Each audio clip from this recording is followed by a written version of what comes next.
A Tozzi sono proprietari di un'osteria napoletana che fa della tradizione il proprio punto di forza, legati indissolubilmente al territorio partenopeo con una storia di 160 anni di cucina tradizionale. Saranno intervistati padri e figli, consentendo così anche un confronto generazionale. Proseguiamo con la prima domanda. Lo stile di vita mediterraneo è strettamente legato alla vostra famiglia da ben 160 anni. Come l'avete proposto nella vostra cucina e cosa rappresenta per voi? Parola naturalmente al nostro mentore. Buongiorno, innanzitutto bisogna fare un cenno storico al momento in cui affrontiamo piacevolmente questa intervista. Periodo importante è l'immediato dopoguerra, quando c'era la voglia di riprendere l'aria, il giorno, la qualità e superare il trauma di un periodo pieno di dolore. La cucina in quei tempi era una cucina di appetito, perché si veniva da una fame provata e il buon gusto era quello di mangiare di quantità. Nelle case e nei locali si faceva una cucina bella, ricca di pasta innanzitutto, poiché era un modo di poter saziare gli appetiti. A mano che passavano gli anni e i giorni si affinava la mano di noi ristoratori, perché la gente superava il trauma della fame e cavalcavamo le esigenze. Noi in particolar modo a Napoli abbiamo avuto la fortuna di avere un territorio che ci ha consentito sia il mondo delle verdure e dei frutti, sia il mare in costiera che ci permetteva di diversificare la nostra offerta.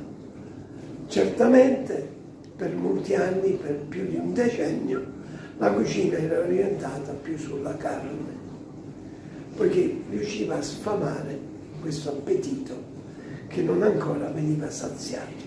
Quindi spesso i vostri clienti parlano di ritorno all'infanzia quando degustano i vostri piatti. Sicuramente. C'è qualche episodio in particolare che ricordate nella vostra carriera lavorativa in cui vi hanno fatto appunto questa confessione di ritorno all'infanzia mentre mangiavano? Indubbiamente sì, perché è molto bello ricordare i piatti di quando si era bambini, perché era il periodo più povero della nostra esistenza, il periodo in cui si ricostruiva e non c'erano i generi di prima necessità come oggi.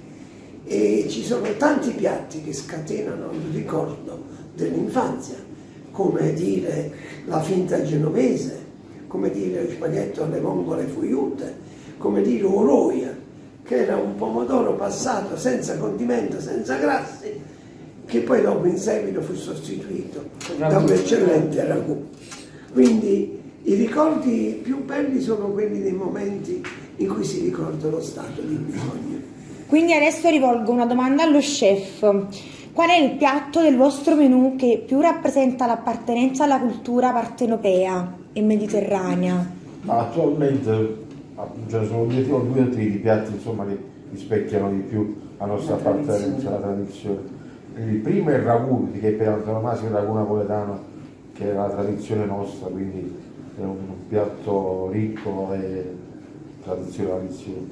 La genovese poi è un must, quindi uno tra i piatti più richiesti attualmente. Invece quale vi evoca più ricordi della vostra infanzia? Quale piatto della vostra cucina? Ma indubbiamente i prodotti, quello che ha sempre contraddistinto la nostra famiglia è quella di usare i prodotti di territorio e i prodotti di stagione, per cui noi siamo abituati a ricordare i nostri piatti d'infanzia come la pasta e piselli nella primavera, e la genovese in inverno con la cipolla paesana, la parmigiana di melanzane la mangiavamo in estate con la melanzana paesana, poi naturalmente come i peperoni imbottiti, poi naturalmente si è diventati più globalizzati e la parmigiana si mangia tutto l'anno. Quindi Questi ora, sono i prodotti della nostra infanzia. avendo queste due generazioni a confronto, vi chiedo quali sono le differenze nello stile di vita, nel modo di cucinare che notate rispetto alla generazione vostra e loro,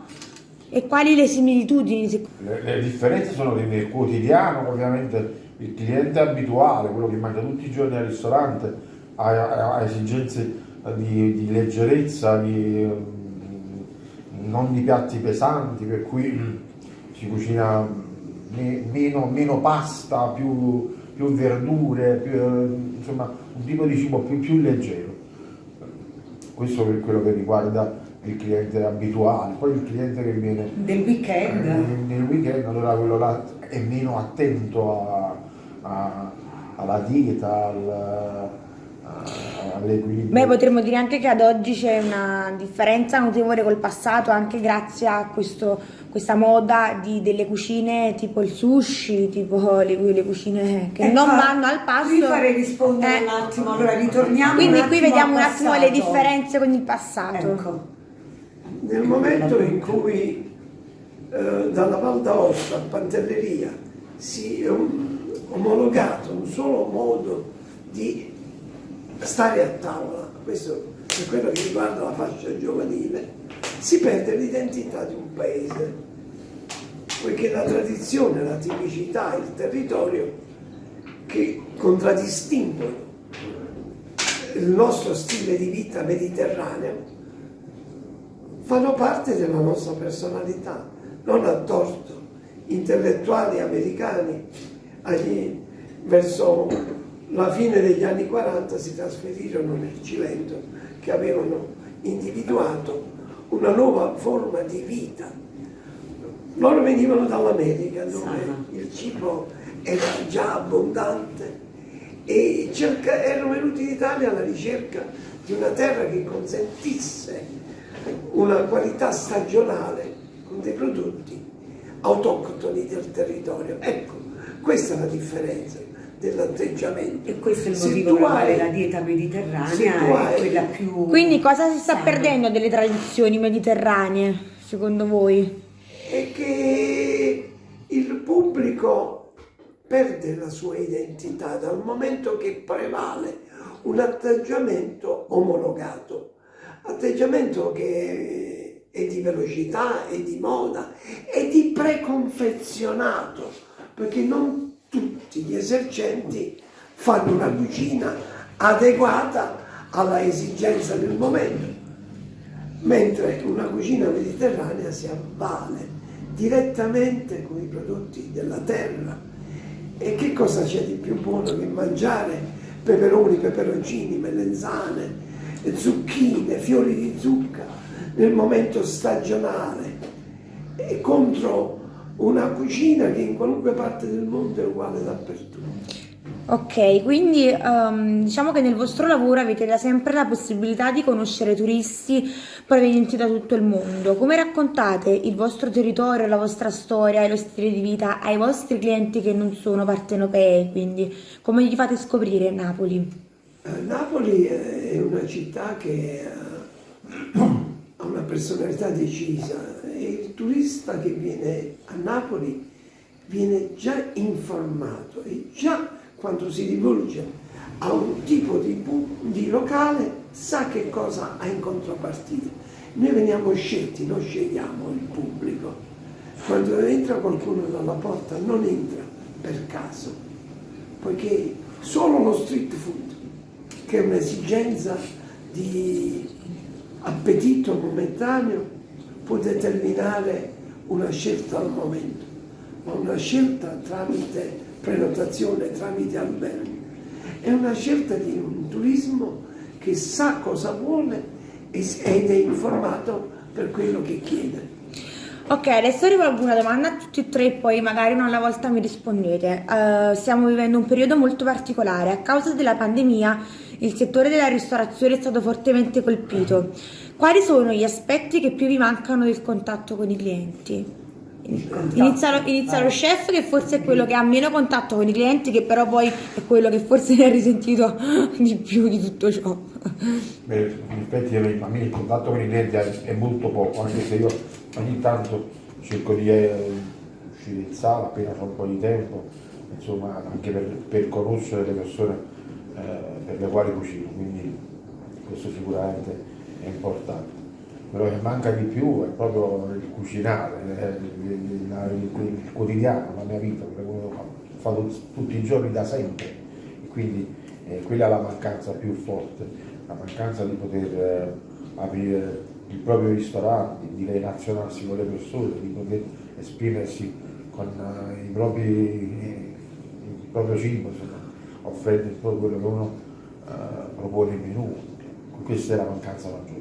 Invece a voi della sala, A me personalmente cosa mi manca di più del contatto con i clienti? Mi manca il contatto con gli ospiti, perché tutte le persone che ospito in osteria non li reputo clienti, ma ospiti di casa mia, ed è quello proprio che più mi manca, il contatto, l'amore che provo nel mio lavoro. Alfonso, A lui manca tutto. Manca l'energia, perché il lavoro col pubblico, quando è una corrispondenza romantica, di amorosi sensi, come si diceva nel romanticismo, c'è quel ricambio degli affetti, quel ricambio dei sorrisi, c'è il ricambio della gestualità, ma innanzitutto è venuto a mancare e manca quella materia prima che è astratta, ma che fa parte della nostra vita di noi ristoratori, quella della comunicazione, perché il pubblico a noi dà la vita e attraverso la loro frequentazione noi riceviamo quell'energia, quelle endorfine che ci permettono di diventare glamour e di diventare accettabili e accettati dal nostro pubblico. Questo è quello che ci manca il rapporto e l'amore del nostro pubblico. perfetto, vi ringrazio e alla prossima. Grazie.